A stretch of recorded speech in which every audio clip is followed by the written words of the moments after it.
Vamos dar início agora às nossas correções de ciências para a gente também finalizar a nossa apostila colorida.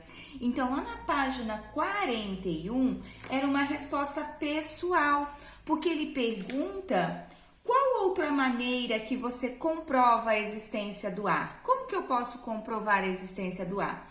A roupa no varal, né? Quando ela balança. Mais o quê? Quando eu estou com um boné, o boné sai voando. Eu estou segurando uma folhinha de papel e ela sai voando. As pessoas que praticam esporte lá no rio, né? Na praia, o barco à vela. Então, a gente pode ver que as velas balançam. Então, aqui era uma resposta individual. Já na página 42... era uma resposta individual também. Então, além desses exemplos do uso do solo, que o Massaro falou, né, que a gente pode construir as nossas casas, cultivar nossos alimentos, mas para que a gente usa o solo? Então, uma das principais que nós não podemos deixar de esquecer é que as plantas, elas fixam suas raízes. Ela precisa do solo para fixar suas raízes. Certo? E aí cada um vai colocar a sua, mas lembrando que nós não podemos esquecer desta daqui também, que é muito importante. Lá na página 43, nós tínhamos que refletir sobre o experimento. Então, se alguém fez na sua casa, vai responder de acordo com o que achou de terra na sua casa. Mas como eu fiz aqui, vocês puderam perceber, os solos que a Pro encontrou, eles são diferentes, né? Então, uma das características que me ajudaram a perceber que os solos são diferentes foi a cor, porque um tipo de terra que foi encontrada foi diferente da outra, a cor mudou. Aí, lá na página 45... vocês tinham, depois que demos a volta, né? Então, alguns desses tipos de solo foi encontrado no entorno da escola. Como nós não demos a volta da escola, a Pro deu uma volta aqui no quintal dela, né? Perto da casa dela, e ela encontrou os dois tipos de solo. Então, eu encontrei aqui o solo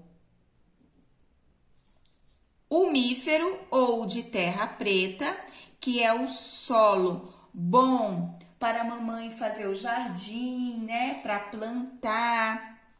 Por quê? Porque é o solo que acumula, né? Absorve bem a água, não deixa que ela se acumule, não fica aquela poça d'água.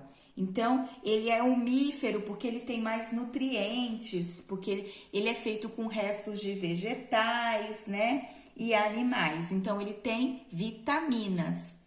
E eu encontrei também o solo argiloso, que é aquele solo que quando chove fica aquela poça d'água, a cor é diferente, né? Então, a Pro encontrou aqui, aqueles dois solos que ela mostrou, são esses dois tipos.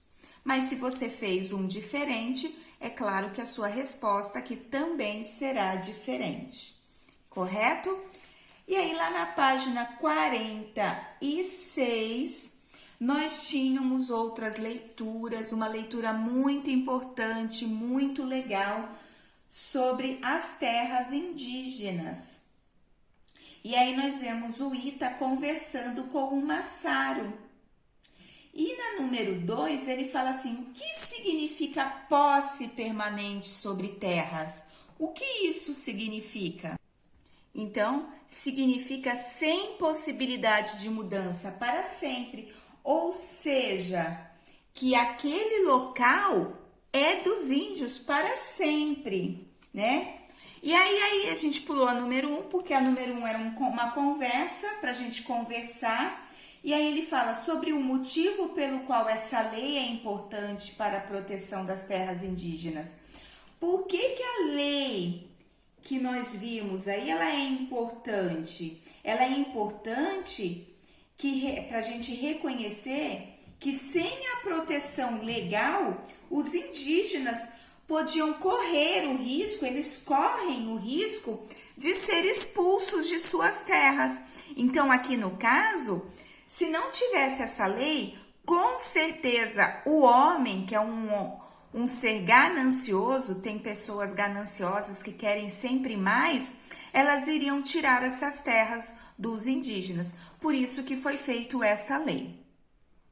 Agora nós temos o exercitando, lá da página 47, onde nós tínhamos que nomear os recursos naturais, que formam o sistema terrestre. Então, aqui nós temos a água,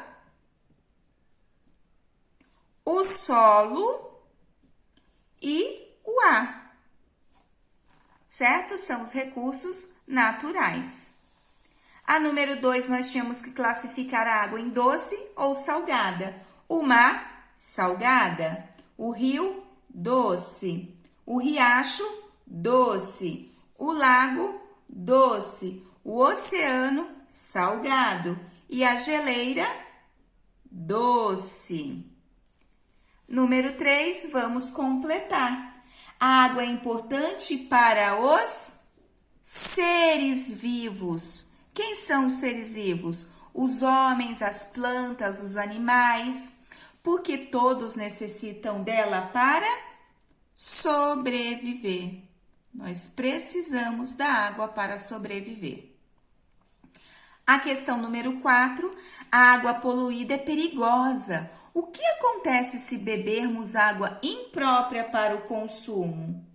Nós ficaremos doentes, né? A água imprópria para consumo, a gente pode ficar doente, porque ela pode conter o quê? Micro-organismos que causam as doenças. A número 5, qual é a importância da hidrosfera para o sistema terrestre? Então, a hidrosfera é importante, por quê? Para manter a vida. A vida de quem? De todos os seres vivos.